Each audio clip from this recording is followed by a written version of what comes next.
Welcome to Vital Life Stories, where we explore the profound journeys that shape our human experience and define our true potential.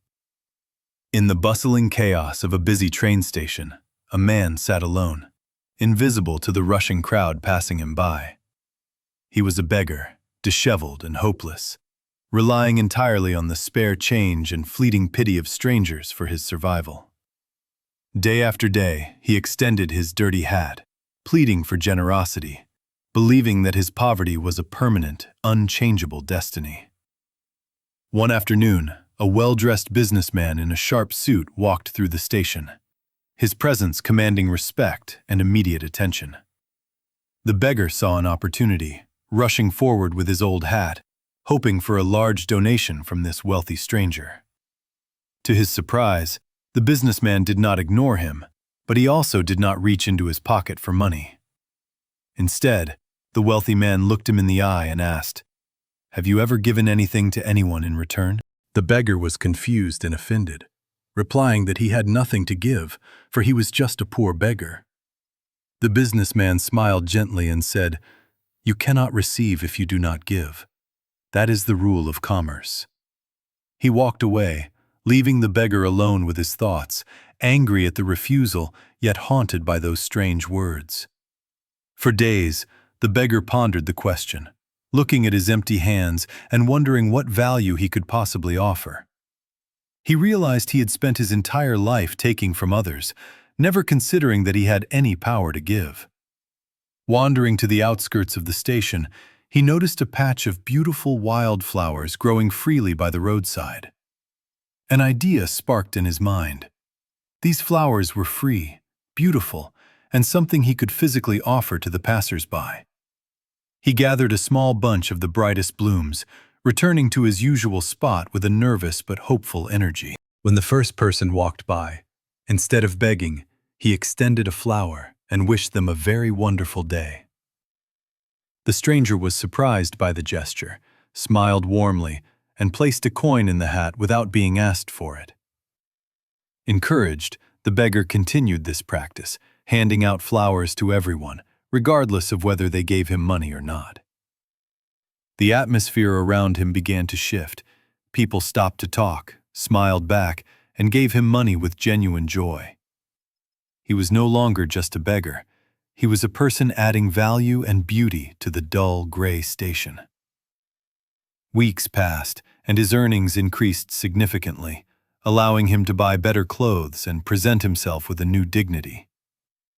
One day, the businessman returned to the station and saw the clean-shaven man handing out flowers with a bright smile. The businessman approached him, and the former beggar immediately offered him the most beautiful flower from his fresh, colorful collection. The rich man accepted the flower with gratitude and paid for it, looking at the man with deep, respectful admiration. He told him, "Today you are no longer a beggar. You are a businessman, because you have provided value first." Those words struck the man's heart, validating his transformation and igniting a fire of ambition that he never knew existed. He realized that his identity was not defined by his circumstances, but by his mindset and his ability to contribute. With his new earnings and confidence, he decided to leave the station and start a legitimate business selling fresh flowers. He worked hard, applying the same principle of giving value, ensuring every customer felt special and appreciated by his service. 6 months flew by, and the man had transformed completely, now owning a small but flourishing flower shop in town.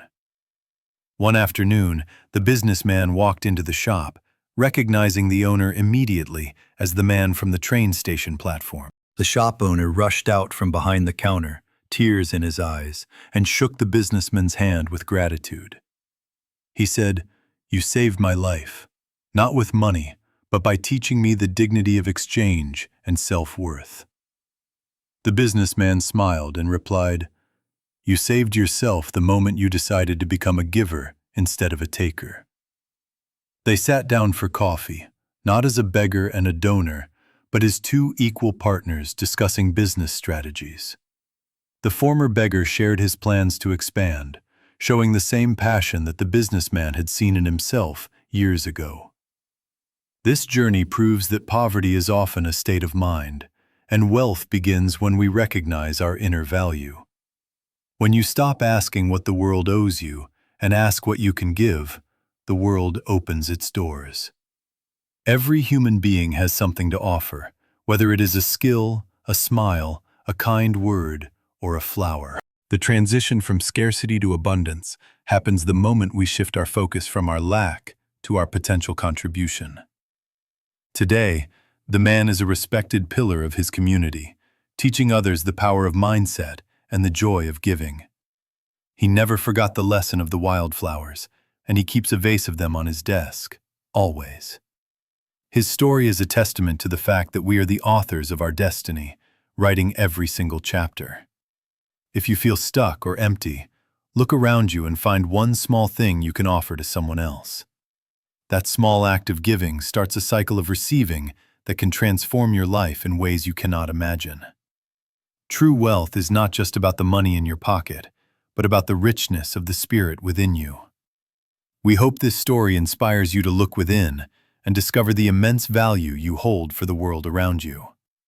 Change your mindset, change your actions, and watch as your reality transforms into the life you have always dreamed of. Remember that every great journey begins with a single step, or in this case, a single wildflower given freely. Thank you for joining us on this emotional journey of transformation, resilience, and the enduring power of the human spirit. This is Vital Life Stories, signing off. Subscribe for more powerful stories that uplift the soul. See you next time.